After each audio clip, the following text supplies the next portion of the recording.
Hey guys, what's up and welcome to my channel. My name's Chris. Today we're going to check out the remote start on this Kia Sedona. You press it once to lock it and then you press and hold to start, but all it does is make one beeping sound. We're going to go look at that troubleshooting code and see if we can solve this problem. Let's try it one more time here. Press it once, press and hold, and all we get is one beep and it doesn't start. Let's go see if we can solve this problem.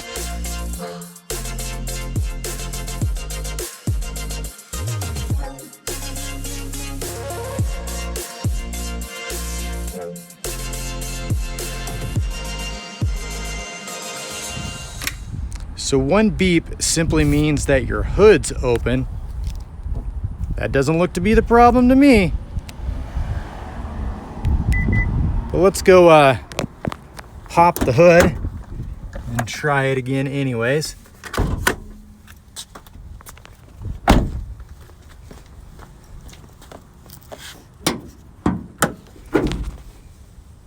All right, so now we know that the hood's open for sure. Now we're going to go ahead and close this. About 4 to 6 inches from there, we know it's good and closed now. So now we'll go ahead and try to start this again. Once to lock, and then press and hold. And now we get 3 beeps, which means it's in valet mode. Let's jump on in the vehicle and we can solve this problem. So in order to take the system out of valet mode, you need to turn that on and then press it one more time. That gets you in a spot where it says to turn the key on, but we don't have a key. We just have the push button start. Now you need to put your foot down here on the brake. Then you're gonna come up to your key fob and you're gonna press and hold that for 2 seconds. So if that blinks 2 times, then you know that you're out of valet mode, and that's a good thing. The thing you need to ensure before you get out of your car is that you turn the car off. Otherwise, if you try to remote start, it won't do anything, so turn that car off. Now let's go check and see that we solved the problem. All right, so now that we have valet mode off, let's go ahead and try to start that car again. So we press the button once. What that means is your mirrors are gonna lock, and then we're gonna press and hold.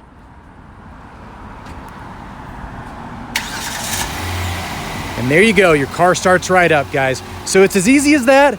That makes you happy. That saves you a trip from the dealer. And as always, guys, work smarter, not harder, and I'll catch you in the next video. So the remote start error diagnostics with the number of horn times that it beeps anywhere from 1 to 5 or 6 times, that was really important information. So I included the full slide here, as well as some of the other screenshots that should have been included in the remote start guide for the Kia's owner manual. Again, for that remote start, I wasn't able to find one with all of the literature that was provided from my dealer when we purchased this. I will have a link in the description to the source. It may not be available since I don't control it, but here are the slides. Appreciate you guys tuning in. Go ahead and hit that thumbs up. Comment down below if this helped you out, and really appreciate you watching.